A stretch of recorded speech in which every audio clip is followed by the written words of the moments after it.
in the book you've got, on 497, he says clearly he's not an idealist or a realist. And just to get that out of the way so that that doesn't, I mean, so that only says that there's a certain kind of realist he isn't, and a certain kind of idealist he isn't, and we still have to figure out what in the world he is. But let's read that at the bottom of 497.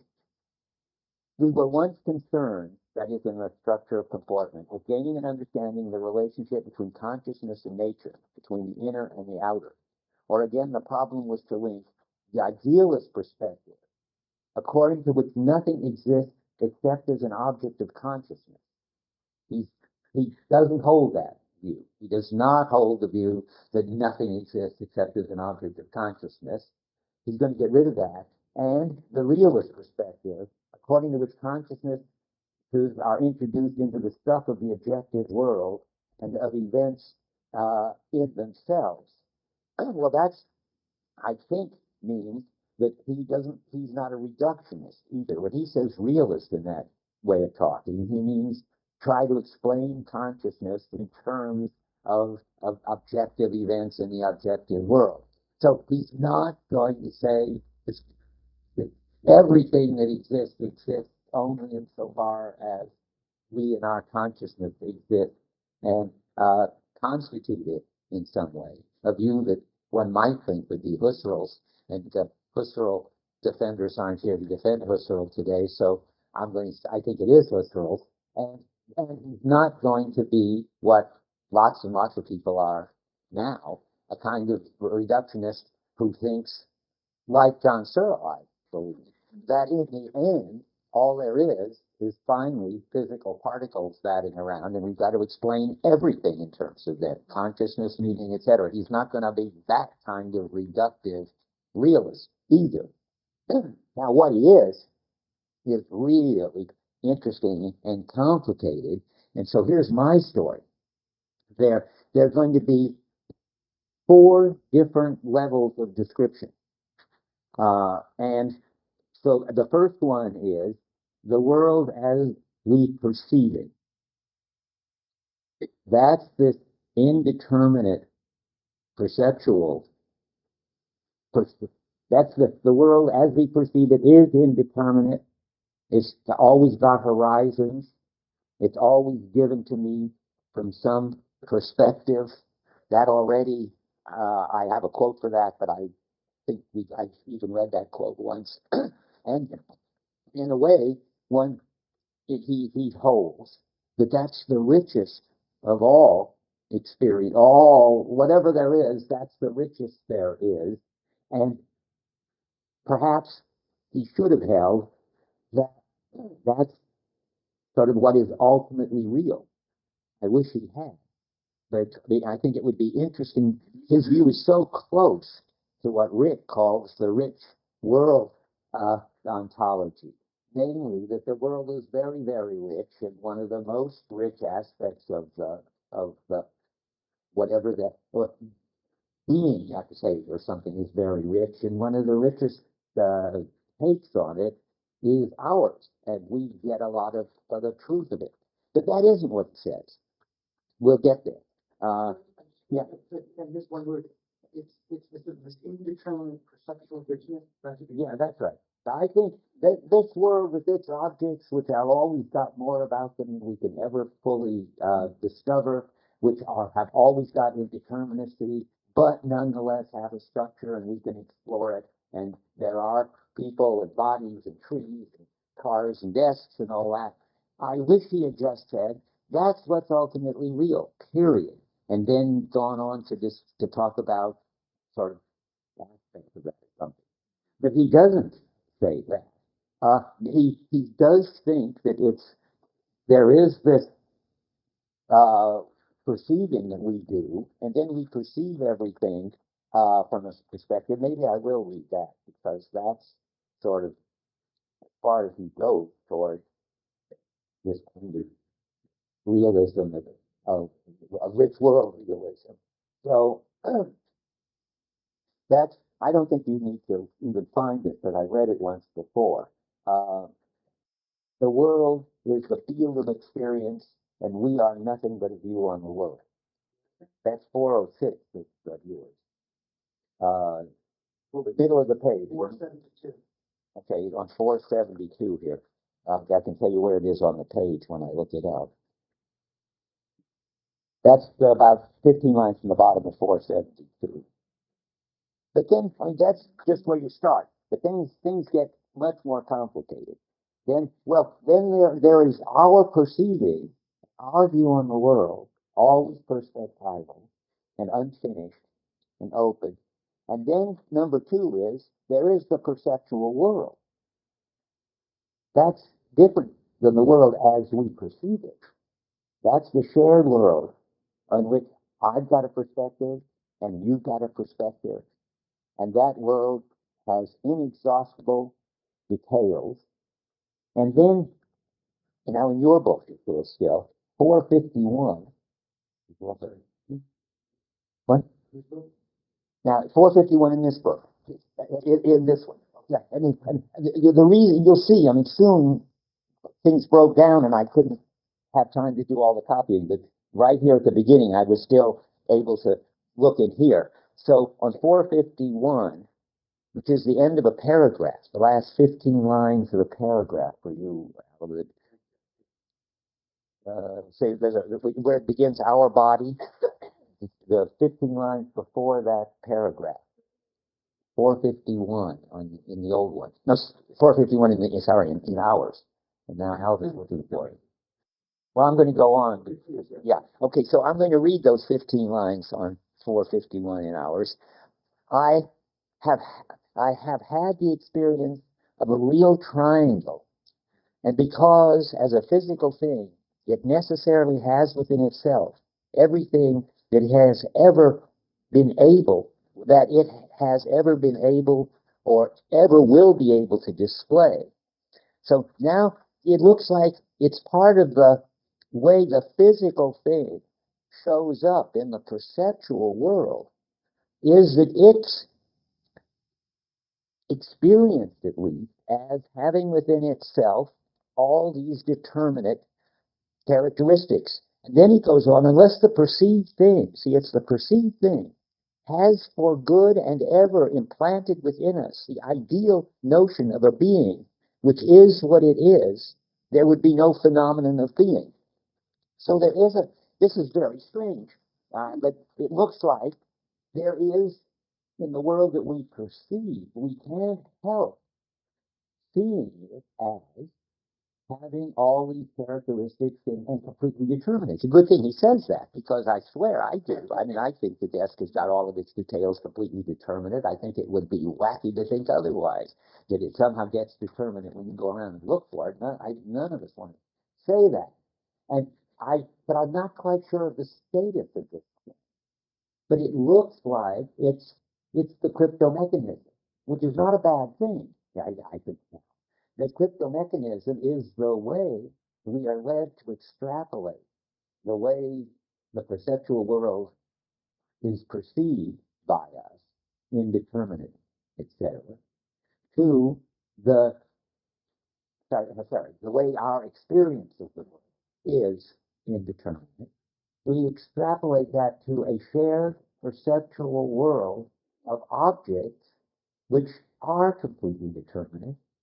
That gives us our understanding of being, which I think is equivalent to this thing he says every once in a while, the in itself for us. And we actually experience the in itself for us. And it's and that gives us our understanding that they're a being, where being means everything is either has this property or that property, and all of its properties are in. That's what it is for something to be, to have, and so forth. We've really got that. And now we go on. Somehow it's going to turn out that doesn't actually capture the next thing, which is the natural world. Because the natural world doesn't have this characteristic of having all its properties in. and so forth. Or maybe it does. I mean, I'm telling you what I think. I can't quite figure out. Does the natural world, as he's using the term, have being? Well, let's talk about the natural world. The natural world turns out to be absolutely other. But before we get to that, let me just, it's such a weird thing. I do want to read you some quotes. And now, Alva, they'll be in your book, because here's where my references to mine give out for a while. Okay, the first, he opens up a natural world, starting on 24. Page 24? Yeah. And it's very important to see that the natural world is not the same as the world dealt with by science. We'll get that. At the bottom of 28 for you, Paul. We have to discover the natural world too, and its mode of existence, which is not to be confused with that of a scientific object. Okay, so let's find out about that natural world. So there's lots to be said about it. For instance, and this is now 330 in your book, Ala, that's 29 down. 385 in our book. Okay, that's this mysterious thing which I read about 6 lines down. The natural world is the horizon of all horizons, the style of all possible styles, which guarantees to my experience a given, not a willed unity, not a willed unity underlying all the disruptions of my personal life. Its counterpart within me is the given, general, and pre-personal existence of my sensory functions, in which we discovered the definition of the body. That's one of these crucial statements. So what does it look like? Well, it looks like the natural world is a horizontal thing. So that would look like it's correlative with my body, and it's got a style, and so forth. Now, I sort of sigh, because it's hard for me to figure out how to reconcile that with the notion that the natural world is the absolute other. I don't understand how the absolute other has a horizon, but let's read about the absolute other, because that's really very important to his not being an idealist. If there's an absolute other, it would seem to be even more absolute than a horizon. A horizon is always relative to me. It can't be an absolute other. I mean, somehow, I hope this is coherent, but I must confess, I don't see how to put it all together. And that's what I want you all to help do as soon as I lay it out here. Where are we? I want to look at 432. Yours. I know, so I'm going to go over here also, so I know what I'm talking about over here. 432. It's the paragraph that begins our replies, and it says at the bottom of that paragraph that begins our replies, what is true, taking one thing with another, is that there is a nature which is not that of science, but that which perception presents it. Okay, now, but how that's supposed to be absolutely other is not clear to me. Where did you say that? Absolutely other? Oh, yeah, the absolute other is on 325 of yours. Didn't I give the quote? I'm sorry. I think that's 379. Okay, then let me find that over here. Not quite. Okay, let's see. What did I say I was? I'm getting 325. Okay, and that's 379. 8 lines down. 8 lines down to 379. 38. Ah, that's why they can't find it. Okay, yes. 8 lines, yeah, something like that. That we open ourselves, for that is, open himself to an absolute other, which he is making ready in the depths of his being. Okay. Now, that's pretty. What's that? I can't find it on 325. Okay, let me go. Oh, you could do it. It's on 326. I see. They're a little confused. But and let's go right on close to that. 328 in yours. I'll find it in a minute in ours. It says it's 382. Without it. But let me go over here to 328. If anybody finds more about the absolute other, yeah. Uh, well, it's not. It's another. It's not neither like a horizon quite, nor like an absolute other. It's on 328 of yours, Al, about 15 lines from the top. And what did you say it was going to be mine? 328 is okay. It's a strange thing here. Back to the horizons and the styles and so forth, about 6 lines down. The style is a certain manner of dealing with situations, and skipping down about till 15 lines down. I experience the unity of the world as I recognize the style. No, that's not altogether, that's not wrong. It's not absolutely other. I mean, that's for the moment. See, I, but I find this one somewhere, but I do not for the moment doubt that in themselves things have been compatible and compossible because from the very start I am in communication with one being and one owner, a vast individual from which my own experiences are taken and which persists on the horizon of my life. You find that? You don't find that. Nobody understands where that is. What? In the old one, it's on 328. Yeah. Oh, yeah, here it is at the bottom of 382. A vast individual, about 6 lines from the bottom. Just at the horizon of my life and so forth.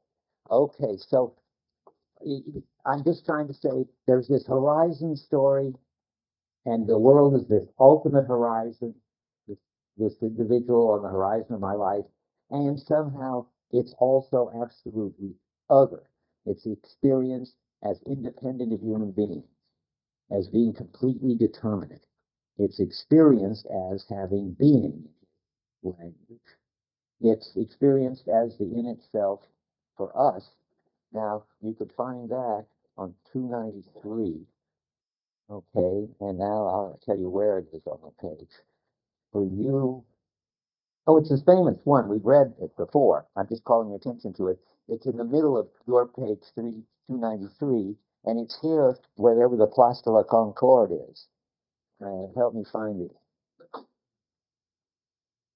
The paragraph begins in the same way. Uh, oh, yeah, here we are, the middle of 342. I walk across the Place de la Concorde and find of myself and so forth and so forth. Uh, and then you see the surface of the stone and the play of lights and entirely without history. And the gritty surface and so forth. My total perception is not composed of analytic perceptions capable of dissolving them. My body, through my habits, ensures my insertion into the human world, does so only by projecting me in the first place into the natural world. And now the funny, interesting claim, which can always be discerned underlying the other, as a canvas underlies the picture. So that's that's this natural world of being, and it obviously is supposed to be absolutely. Oh, and maybe these two jobs are not incompatible. I mean, it would be there somehow, whether I was around or not. That's the sense in which I think it's absolutely other. But it also shows up in my experience as this ultimate horizon, this gritty surfaces and mountains and stuff underlying my evaluation and my experiences. That's what he wants to say. That the puzzle keeps coming back, and I'm sorry if you're confused, but I'm confused. Just the following sort of how much of this natural world structure is there independent of us, and how much of the natural world structure is a co-production correlative with our bodily capacities. He seems to want to say both. There is a natural world independent of us, which is correlative with our bodily capacities to organize it. Can you make sense of that? No, I was going to ask a question that seems related about the cryptic mechanism, something you said, that it just can't help seeing the world as it is. The crypto mechanism kicks in. Well, there's a world that is that's a right. certain way, and we can't help it. That's good. I mean, yeah, that's how there is an in itself for us. But that's not the natural world. That's the way we have to perceive the shared perceptual world. But underlying the shared perceptual world is the natural world. And the question I'm asking is, the perceptual world already, and this is what you're saying, has to be experienced as having being, of having determinate properties, even though our way of perceiving it never does. That's what I said earlier. But underlying the perceptual world with its determinate properties, which are clearly relative to us, in the sense that we're the ones who see the colors and the shapes and so forth, there is a natural world which is absolutely other, and which, and this is the crucial question, it has whatever character it has, presumably, whether we were around or not. But then, let me say what's puzzling me so you won't get lost. Surely he thinks there is this nature independent of us, and we have to get in the right relation to it to unlock it so that we can have experience of this perceptual world. The question is, how much structure does he think that nature in itself, this absolute other, has? And how much of its structure is a structure disclosed by our activity? And how much of this structure is constituted by our bodily way of organizing? I can't tell. If you have passages that can, we're going to have to clear them. Constitution issue, I think it clearly says several times that we are not constituting the world. He clearly goes against.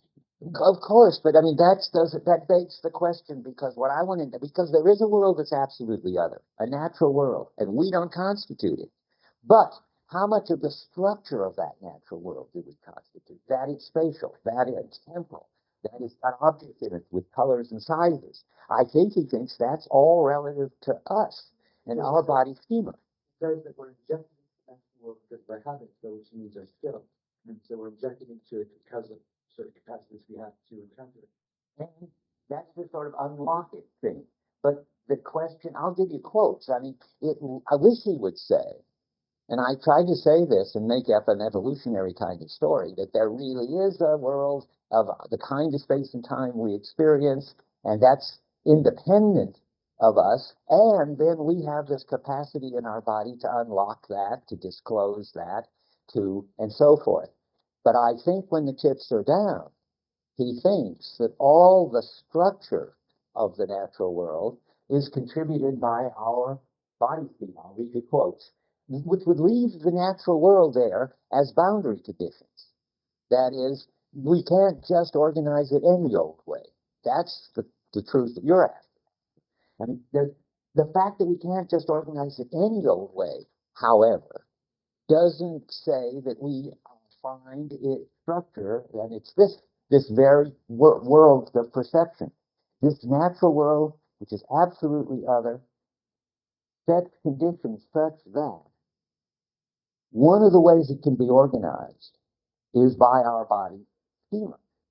But that's not its structure. That's one of the ways that it can be organized, is the way I read it. What do you think? I'm just asking, when I ask you a question, what do you mean by structure of the world? Do you mean a structure that can be articulated by astrophysicists?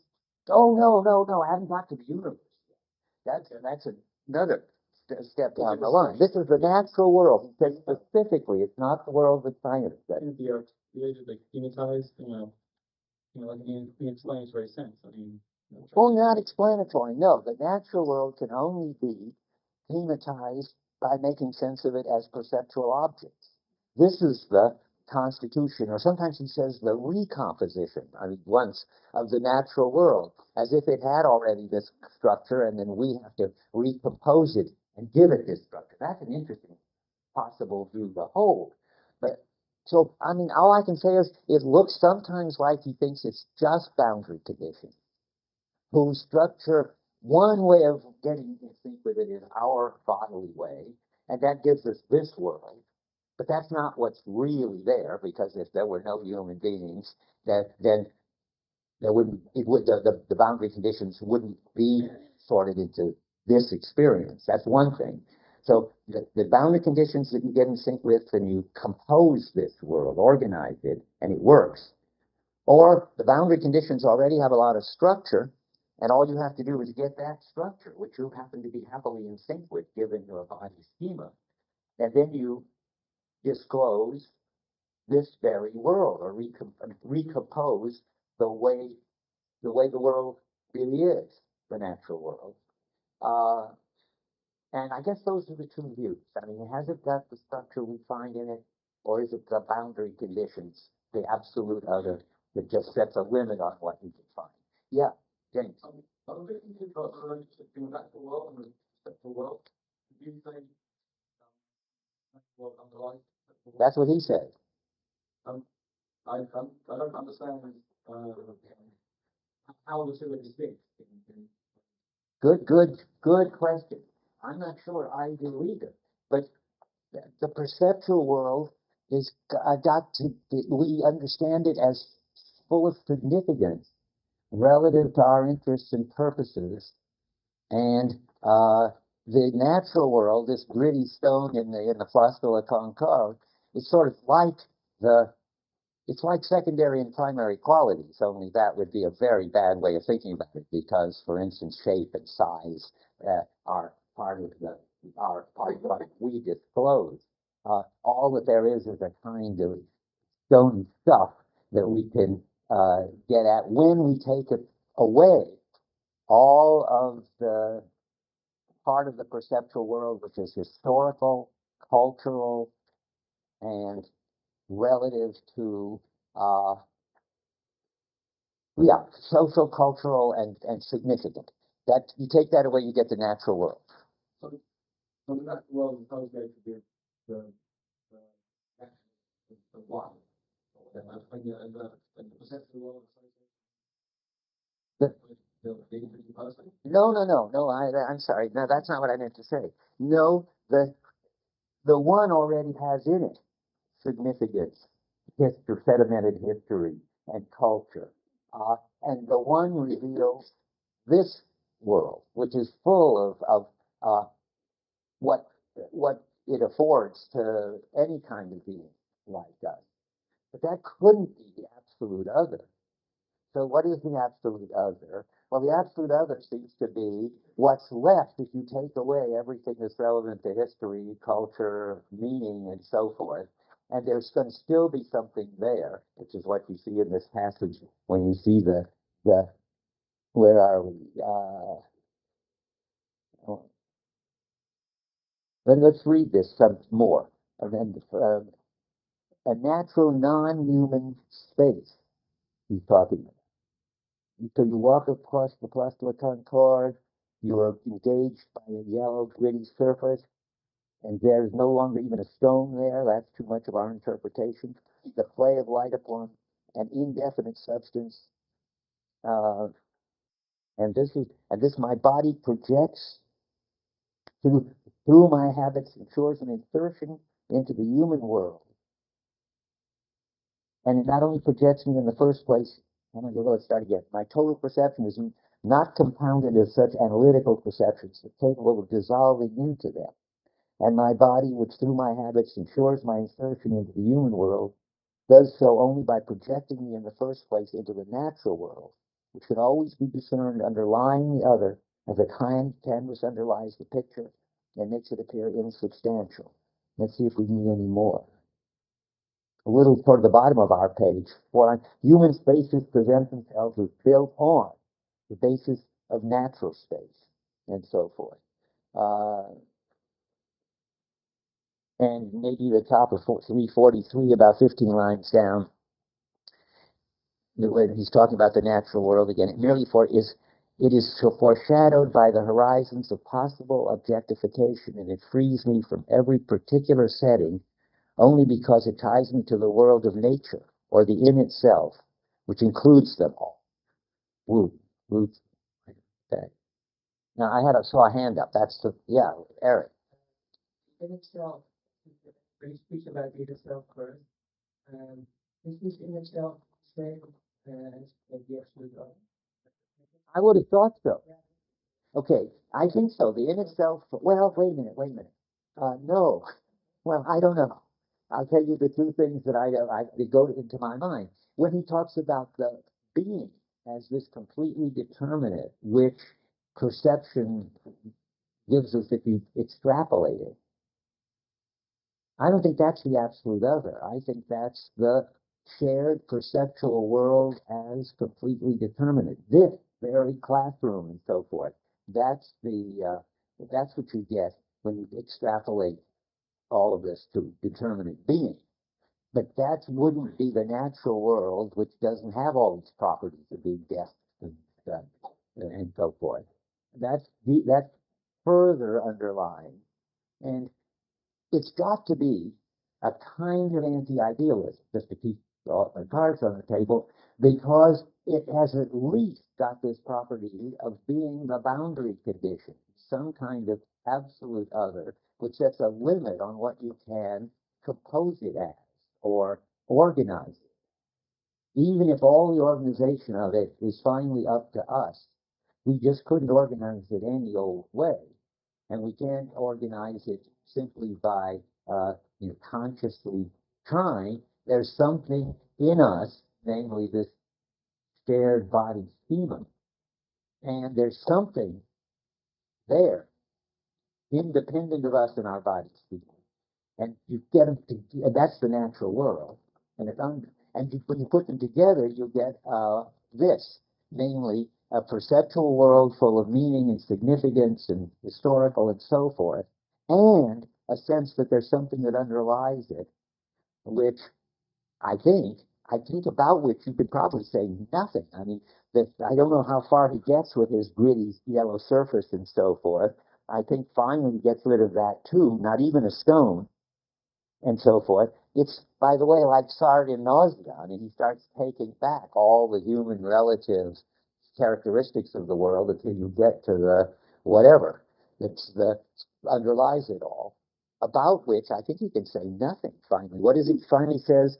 It's not even a stone, but the play of light upon an indefinite substance.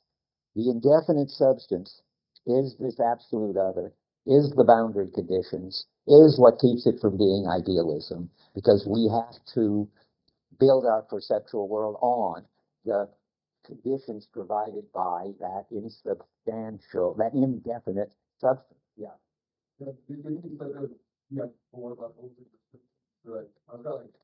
That's right. Maybe I should go on to the fourth, but I'll come back to this one. I mean, this is the hardest one. I can understand I think I can understand, as I said, the way we perceive the world, the shared perceptual world.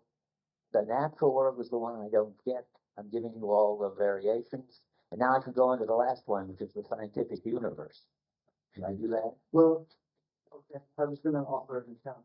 Oh, no, do this. Well, I certainly don't want to leave this.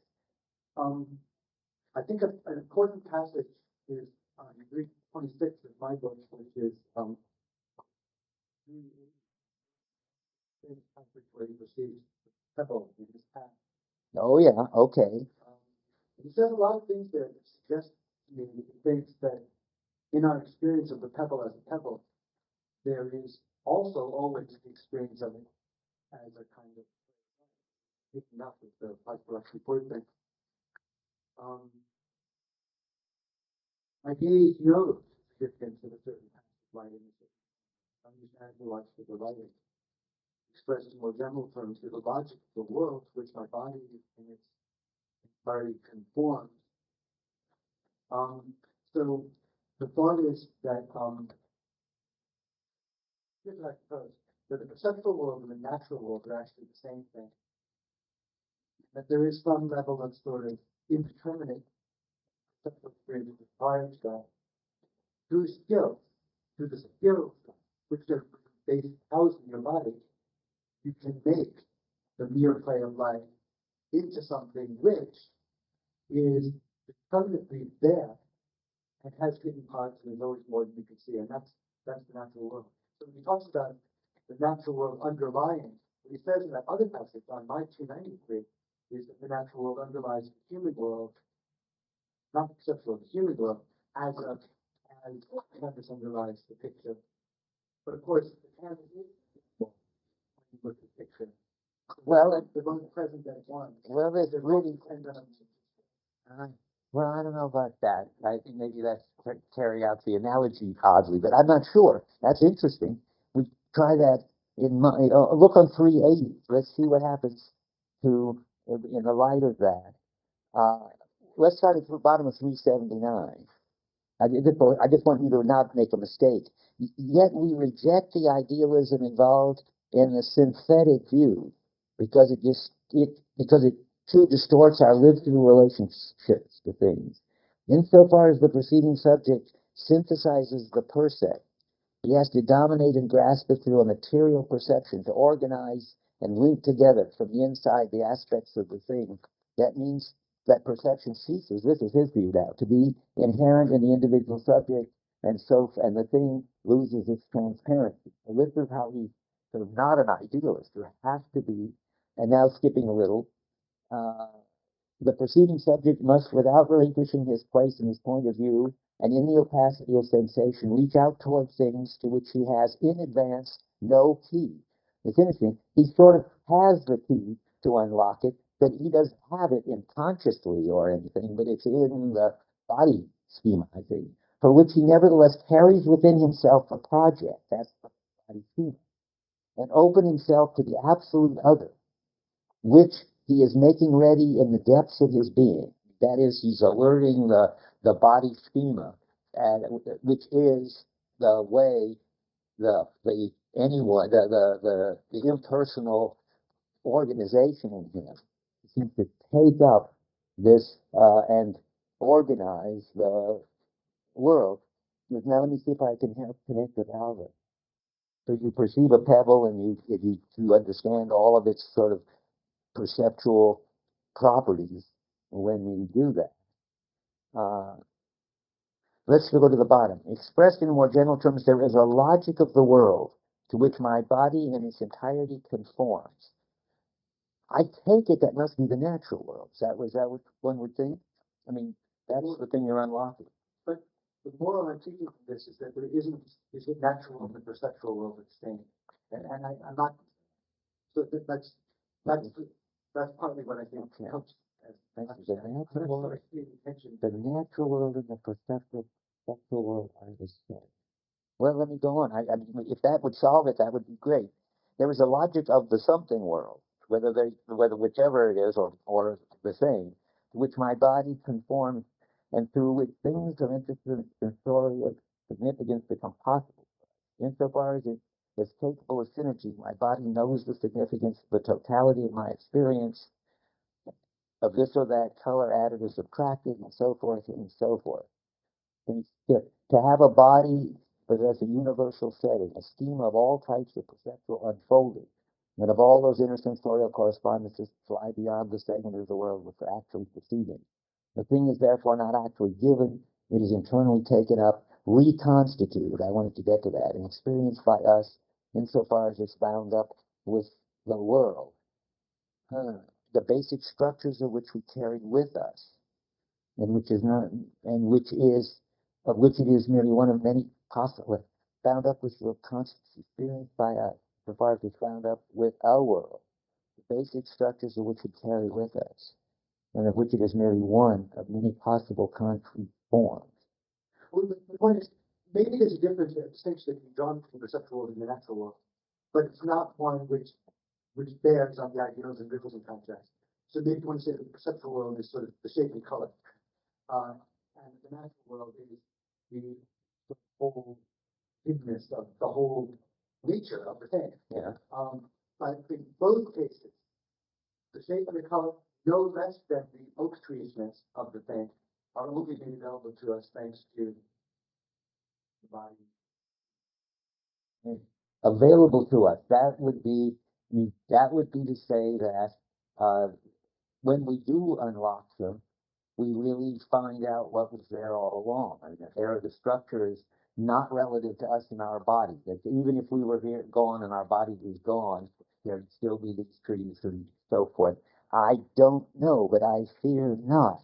Let me see. We'll go one more sentence. Although a part of our living experience, it's transcendent in relation to our life, because the human body with its habits, which weave around it a human environment, has running through it a movement towards the world itself. And there's See, I think there's distinction between this human environment and the world itself. I would have thought the human environment was the shared perceptual world. The world itself is the underlying uh, whatever, which is, well, let's, anybody, somebody had a hand up. I'm ready to hear from other people. I didn't see a hand up? Okay. It shows the relationship between this natural world and perceptual. Where? You got a It's quote. actually right after the nebula quote, which I know. No, well, I don't care where it is. If you could get these two together so that I have no, well, on 525, 502, right under this umbrella. okay, got it. It says what is true, taking one thing with another, is that there is a nature, and I see that as a natural world, which is not that of the sciences, it's not the universe, but that which perception presents to me. Yes. And I'm trying to link this what and it goes on to say is even Hoffman And it's, presented to us as well. What I was trying to say is that the perceptual world, I'm kind of agreeing with Al that it's the same as the natural world. But the perceptual world is just a different aspect of describing the world. It's the world insofar as we deal with it with our perceptions. The perceptual world is the natural world as we deal with our perceptions. and the perceptual world. Natural world. Even from an identity, I don't think identity is really convincing this like with earlier. There has to be something that exceeds the perceptual world that is we can't get to. I mean, it may ground the perceptual world, but it goes beyond the perceptual world. Isn't that the That's what I think exceeds what it is. You know, the passage you were reading where it goes on and right. talks about the natural world. When you were reading, Let's find it. Going back. Where were we? which means inaccessible? Well, I would have thought so too, but there's now a consensus which would certainly help. And so we want all these things to fit together. I'd be happy any way they do. That there is the absolute other, there's the horizon of all horizons, there's well, these are all names for something. There's the perceptual world, there's the natural world, there's that's, and how to fit all that together and is the question. you can make an important distinction about accessing this natural world and then talking about one world grounding another. You know, I think for him, you know, the perceptual world comes first for us in terms of trying to explain the body, explain the phenomena, and to access these phenomena that, like our cells, our bodies, our limbs. In order for us to understand this, we have to stick to this phenomena, stick to this perceptual world. But that's not to say that there isn't a natural world that you can kind of think of without, you know, perception dealing with it. I mean, it's But it's not even. not about accessing the natural world, because we can only access it through this perceptual world. But it's not to say that there's not this natural world that we can kind of conceive of. Yeah. You know, but it's not. And the natural world isn't even like stones. I mean, it isn't nature in the sense of the trees and the stones, because the stone gets canceled out in that passage I read.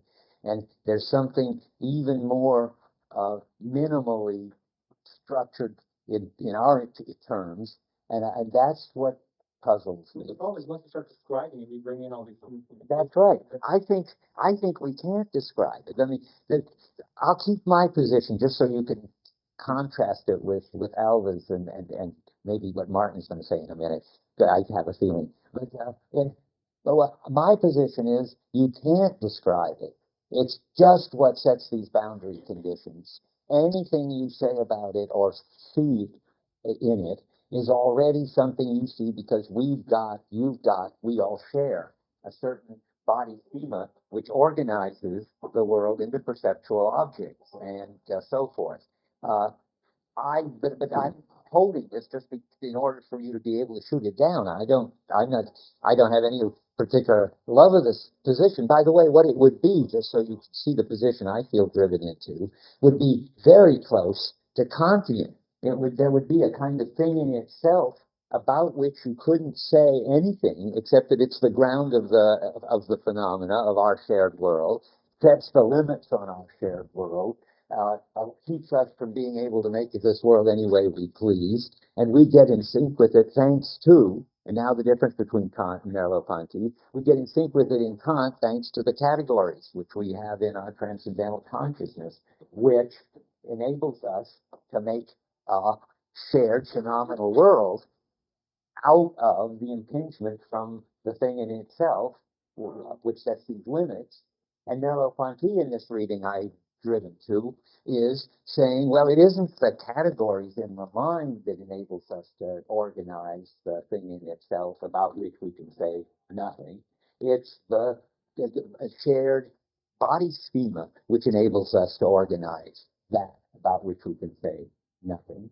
And the natural world seems, when it's the absolute other anyway, seems to me to be like that. But when the natural world is something, and this is what I think Elvis picked up on and so forth, the horizon of horizons, when the natural world already seems to be full of meaning and relative to us, then it doesn't sound Kantian. Then it sounds like we ought to be able to describe this horizon of horizons. That how we put The only ability is surprise is actually, well, so I would say that's the world hidden behind all these perceptions, but it appears in these perceptions we have. okay, it appears, So I would say that's the world is some limitations or boundaries that you also. right, that, But exactly, is that what we get to when we perceive it? okay, so let me just say that so I don't know we, if it's the same as you be, but it's close, I think, to what Alvin means. Well, he knows better, but I want to just see if I get it.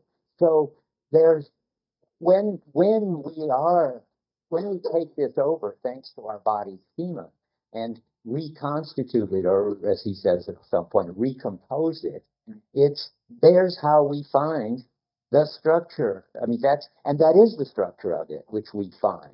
insofar as we find it, What does that mean? well, that you can't say more than that. Okay, that is the structure I see that a being like us finds in it. And, well, that would be the rich world view. I like that. I mean, that would be that there's other points of beings might find other things in it. But I've really found a structure in it, which we've revealed and we've gotten in sync with it and organized it. It isn't as if it's ineffable. One of the ways it's effable is this one.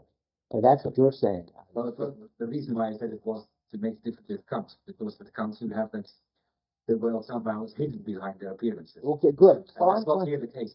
I'm Explicitly addresses, as you Yeah. says that the natural world is the schema of intersensory type relation. Yeah. So he defines it in terms of some kind of sensory regularity. And then he even says that that's not to follow Kant. okay. Where are you? Where are you? 327. It's actually very interesting way to read. Your book is 381. Okay, well, that sounds important. Both of you. Expect on reading. Sort of getting Okay, to it. where should I start? At the bottom of 380 for us, I guess. Well, like if you go, there's this. Do you see this little break between? Yeah. Well, the sentence I just read is the second sentence after the break. Oh, after the Yeah, yeah. okay, well, let me get up to the break. So And get see. up to the break. Okay. It's flowing to the natural world. Okay, to have a body is.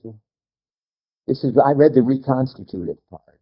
That's about 15 lines from the top of 381. The excluded then, in the next part, you mean, or right up there, before the break.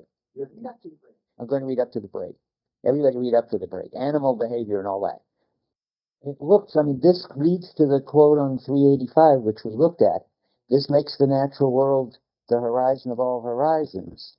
And that seems to make it what Alva and Martin are saying. But wait, let me just say, I don't understand how that could be called the absolute other. That's the thing that bothers me. Because horizon is relative to us. I just don't. The horizon of horizons must be relative to us too. The very concept of horizon is relative to us, and therefore absolute other is what threw me off.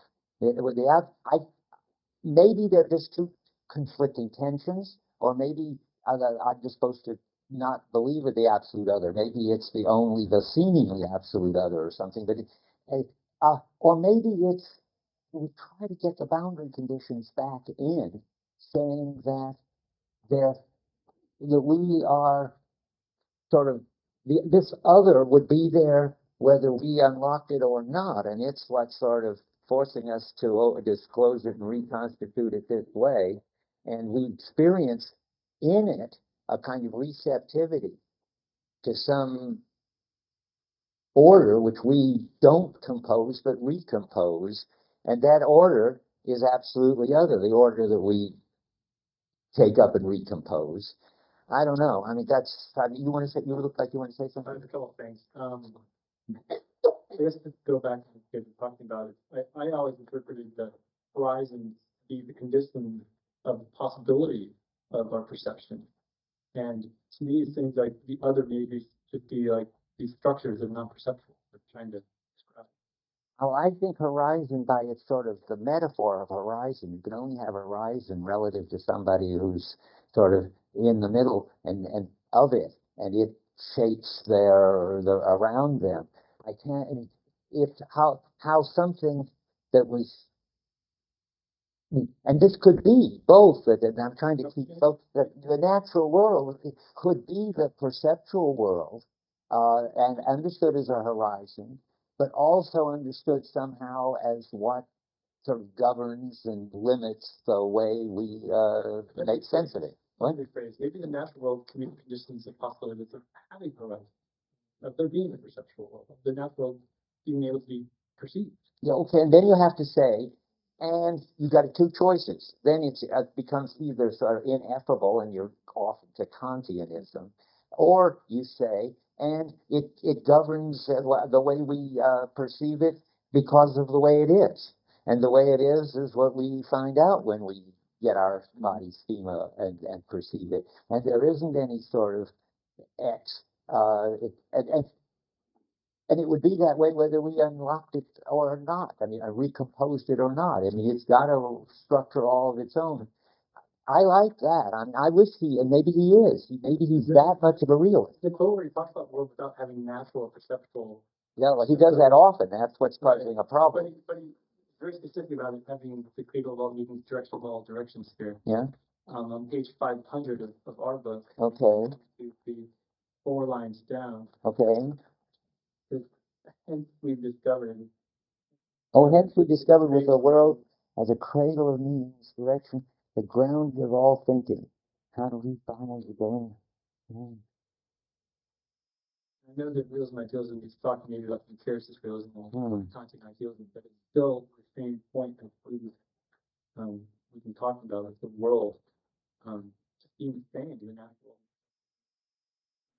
Our point we've been trying to make it. Well, there's something which is the horizon of our life. We're back to that again, in the primordial unity of our experiences. That sounds like the perceptual world, but it doesn't sound like an absolute other. The horizon of our life and the unity of our experiences it is no longer the visible unfolding of a constituting thought, so forth and so forth.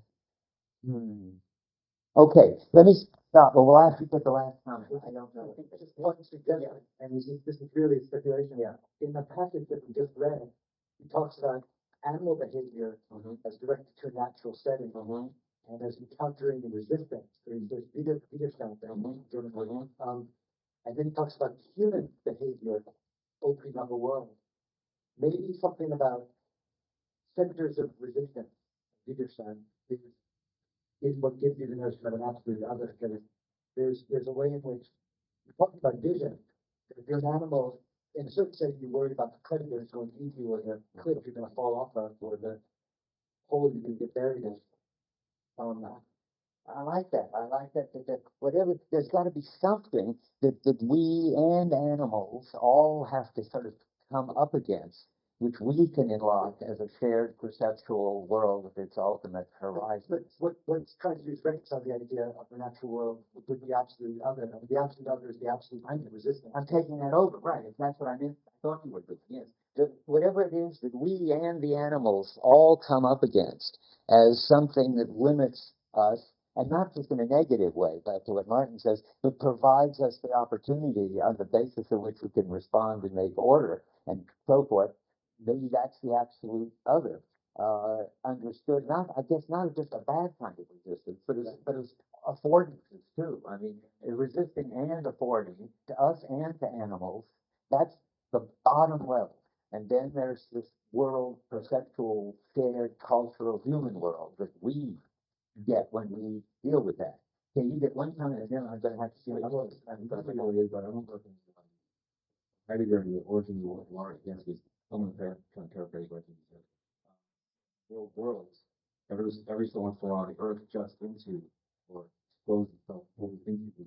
I think, let me interrupt you. I think that's probably a very useful thing to say, except I suspect nobody here will help anybody who they don't know about Earth. Saying the kind of the natural world coinciding with the perceptual world every so once in a while. Yeah. How many? Yeah, well, if you knew what Heidegger meant by Earth in the origin of the work of art, which is, I think, equally mysterious. I mean, I think I'm afraid it explains the obscure by the more obscure. You see that it's exactly the same thing. They struggle. The Earth struggles with world would be like in Merleau-Ponty, the natural world struggles with the perceptual world. Okay, I want to take the last 5 minutes to do the fourth level. I'd feel very bad if I didn't get beyond this level. And so let me do it. The objective universe. Now, there are two sort of parts under that.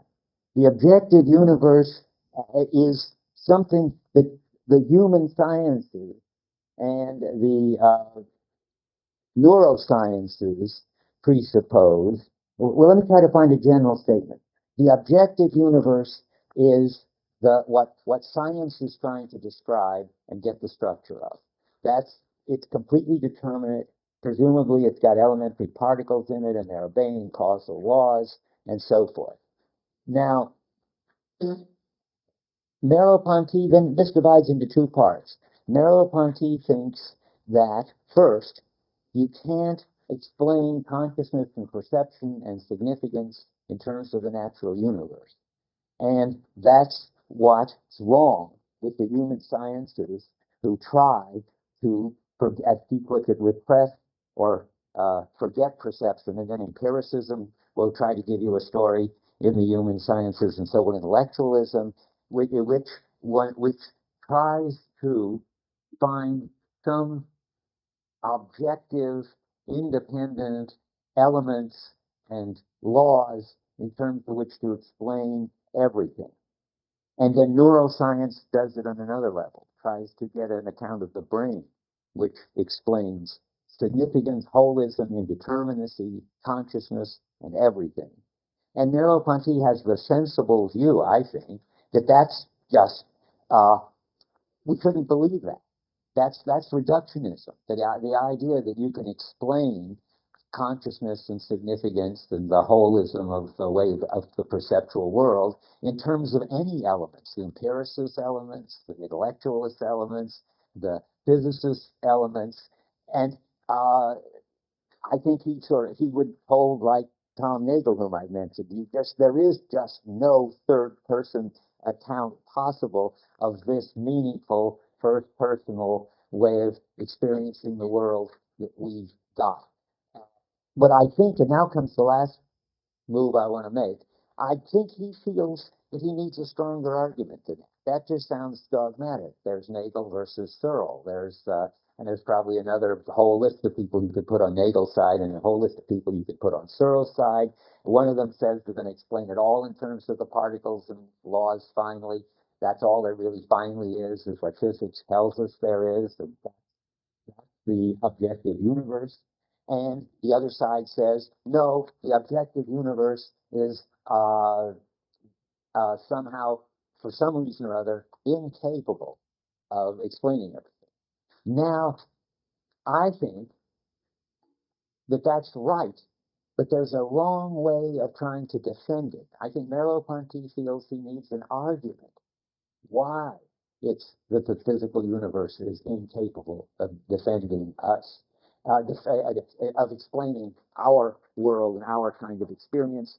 And then I think he makes the absolutely wrong move that Searle sees he makes and blames him for, but I don't think he should have made it, and where Searle thinks this is what any phenomenologist is going to make, that is wrong move, I think you don't have to make it. But the wrong move is to say, well, science is really some kind of abstraction. It's not getting at, it's not getting at what there really is in the universe. So naturally, it can't explain significance and consciousness and so forth. At 468 in ours now, at the top, he's saying it. I don't know what the right way of saying that science is limited and can't explain meaning and significance. I think probably the thing to say is we don't know yet whether it can or not. We haven't got an argument that's convincing. The argument that's not convincing is that you can, where is it, 468 top. We are led by as much as the realist believes the subject of determinism with phenomenology. You think that's not very helpful. You can't believe in, maybe it's this, because that wasn't very interesting. Let's try this. 468. No, I don't know what I meant here. But let me tell you, natural science, he says, is an abstraction from the natural world. He says this on 351. What? In your book. 409. Let's look. Yeah, right. Uh, and this is this important Nagel-like quote on the middle of 409. I don't know where the abstraction is, but how significance and intentionality could come to dwell in molecular edifices or cells can never be made comprehensible, and here Cartesianism is right. And then skipping down, the body as a chemical structure or an agglomeration of tissues is formed by a process of impoverishment. That's a very important line. You can hear that two ways. One way, it's absolutely right. You've got to leave out a lot of what there is to say about the body to describe the physical body as a machine with tissues and so forth. But there's nothing wrong with that. It's only when you use the idea that science is a very impoverished version of the rich world, and the scientific objective body is a very thin impoverishment of the lived body. When you use that to argue that somehow you couldn't, from these elements, explain the richer stuff. Depends on how you hear this impoverishment. If you hear it, yes, you leave out a lot, and what you finally get is Cartesian space and particles and laws. That's right, but nothing follows from that about what you can explain, or except that you've got a lot of explaining to do because you've left out meaning and significance and the body schema and all that, and that may well be impossible to explain. But you can't claim just because science has found this minimal level of description that it couldn't explain it. But that's what he concludes. That's the trouble. This is where I think he goes wrong. On 391 of yours, yeah. Okay, my book, what? 455. Okay, I'm going to go very fast over this because you guys need time to write. He just becomes, I mean, the next move, besides saying science is an impoverishment, is to say science is just a social construction. At that point, you've gone beyond saying that it's a very thin objective universe that science talks about, which doesn't prove what you can and can't explain. To, there really isn't any universe that science is talking about. It's a construction. That's what he says, and that's where he just goes wrong. I mean, he has a strong argument, all right, but I don't see why we should believe it. At the top of 455, he says, prosaic and scientific utterance is a cultural entity which at the same time lays claim to translate a truth related to nature in itself. Now, we know that this is not the case. For modern criticism of the sciences has clearly shown the constructive element in them. Well, that's to make what Searle calls it as confusion between epistemology and ontology. That's to say that the way we know about scientific entities, which of course depends on language and lots of scientific practices in laboratories, but that's somehow intrinsic to what the scientific entities are, that they are constructions. Whereas all you want to say, if you want to be true to the phenomena and so forth, all you have a right to say, that's the way to put it, is that if it weren't for our language, our scientific practices, we couldn't have access to the entities that science discovered.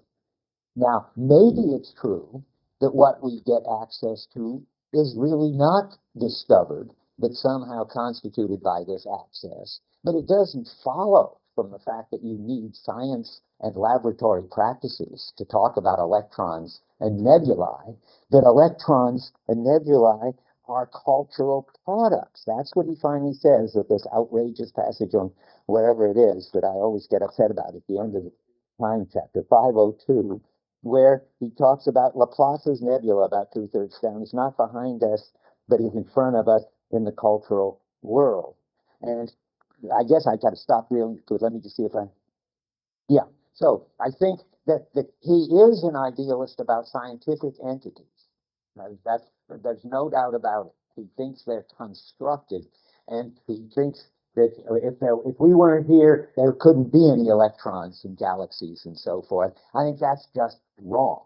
But that's not the interesting issue. He could fix that. What we really want to know is the stuff we spend most of the time discussing, what this natural world is and how it's independent of us, and how he's neither an idealist nor a realist about the perceptual natural world. I got to stop with that. Okay.